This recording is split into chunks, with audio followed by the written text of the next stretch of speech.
what's up guys? I'm Dan and I'm back with another craft brew review. Today we are rocking the 75-minute IPA from Dogfish Head, guys. I have never had this one before. It's come out time after time, but I just have never gotten around to review it, so I thought this would be a fun one to review today. So what we have is off-centered art series featuring Dan Styles. I really dig the bottle label, guys. It's really cool. I think it's really nice looking and appealing to the eye. This is an IPA brewed with maple syrup, and it is 7.5% alcohol by volume, guys. I see that this was bottled on 10/18/19. Today's just after the first of the year. So yeah, we're getting a little bit old for what I like for an IPA, but you know what? Let's still rock it out and see what we're working with, guys. Again, haven't had this one before, and I actually don't mess with a lot of Dogfish Head beers, but they've been around the block for a long time in Delaware there, guys. So I think it'd be cool to try what they got here, especially for an off-the-wall one that I don't usually get. Shout out to Hoplot, by the way. That's the glassware you're seeing, guys. And I'm pouring like a crazy bastard right now. But in the glass, you have a hazy, slightly hazy, kind of golden bronze, golden yellow kind of beer, guys. It's definitely a lot darker on camera than it really is to the eye. It has solid carbonation. I wouldn't say it's over the top, but there's definitely some bubbling streaming to the top. And again, I poured like a crazy bastard. So I have, where I stand right now, 3 fingers of head. Don't know what I was thinking there. But it's super frothy, super compacted, bubbling. Certainly a lot of good lacing going on with this bad boy, and bigger bubbling going on towards the middle and the center and around the edges, guys. It's really appealing beer if I didn't pour a head like that, but I did, so that's what we're working with. It's not a bad looking beer, guys, for an IPA. So I don't know where we're going to go with maple syrup here, but it sounds very interesting, guys, in an IPA. Usually affiliate that with stouts or porters, but I've never had one brewed in an IPA. So as this dissipates, I'm going to shove my fat schnoz into this beer and see what I can get out of it. Although I'm a tad bit under the weather, I must warn you guys. I'll see if I can pull something out of this that's out of the ordinary. Definitely like a citrusy, piney kind of sharp nose to it.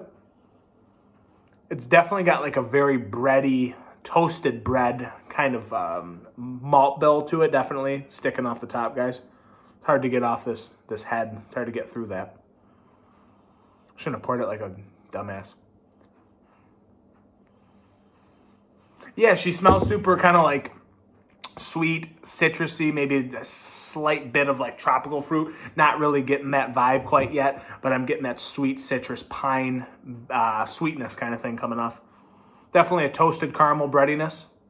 Yeah, it smells like a West Coast style IPA, guys, and that's all I'm really picking up right now. Don't know if my nose is not working for me or the head is just too thick. So let's go to a cheers, and I won't pour it like this the next time I ever have it.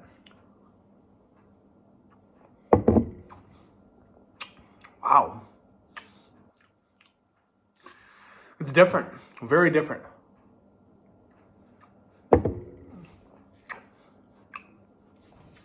It's got like a weird, like buttery, smooth, piney mouthfeel. I like really dig that. Like it almost reminds me of, I want to say like a hop slam, but so far toned down, guys, that it's like not even close to what a hop slam really is. But the first thing that came to my mind was that it's like kind of reminiscent of like a very much toned down hop slam.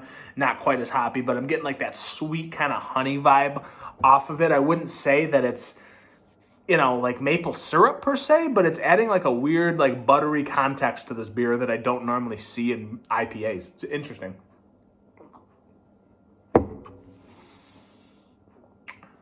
It's definitely like super lemon grapefruity forward. Maybe some stone fruit thrown into the mix. It's hard to say, but boy, guys, I could crush this. For some odd reason, I really like the way that this like sweeter malt bill, like this like caramely, like honey, it's maple probably, but I'm getting like a caramely honey toasted kind of like smooth bready baguette kind of thing. It just really, really works. It's got like a nice chewy doughiness in that front, but it goes into like a real nice smooth sweet decadent, easy drinking IPA mouthfeel, guys. I really like that mouthfeel, and this is superb. This is probably so damn good, fresh and on tap. I can't even imagine how good this tastes. I don't know the IBUs, but there is a tad bit of bitterness, but it's the mouthfeel and the malt is so smooth that you almost don't even notice the bitterness on the back end for this being a 7.5 IPA, guys. Yeah, it's clean, it's buttery, it's citrusy, it's like a little bit of zestiness, but it's got like a little like push of like juiciness.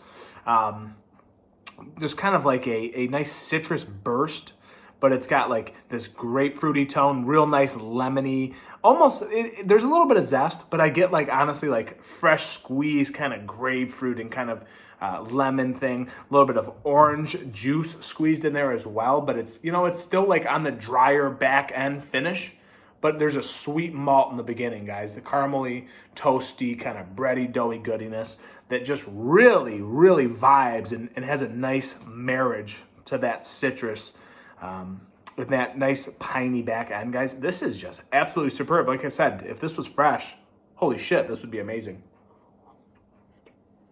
It's still really good. I mean, yeah.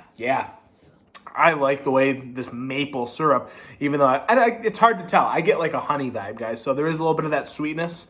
Clearly, it's that maple syrup, and I just don't know it. But if I didn't know any better, I'd say it's just like a like honey malty, sweet citrus through the middle of the tongue, guys, and then it just cuts right into like a nice clear cut, calm, bitter back end with some pine.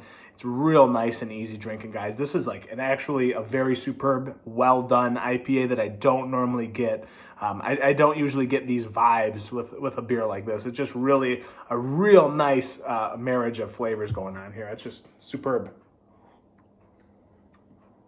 Yeah, and there's just enough like floral to just hug that citrus, just to blend everything together, guys. It just works. Whatever this is, it really just works, guys, and I'm all about this. So where I stand with this one, I think I'm gonna go like, God. And if this was fresh, I don't even know. I don't even know what I'd rate this, guys. I'd probably go higher. But where I sit with this at a 10/18 date, I'm still gonna go like 4.1 out of 5. Really, really digging this. It's different. It's different enough for me to remember it, guys, and it sticks out in the crowd. And that's a big crowd of beers we've been sipping for the past how many years, guys? It's just getting bigger and bigger. So this one sticks out in the crowd to me. I really like what they offered here. I'm all about it, guys. Smooth as butter. So yeah, 4.1 out of 5. I thank you guys so much for joining me. If you're here at the end, hey, please subscribe to my channel if you're not already. And if you don't, that's quite all right as well. Thanks for joining me anyways, guys. I'm Dan. I'm over and out. I'll see you guys on the next one. Cheers.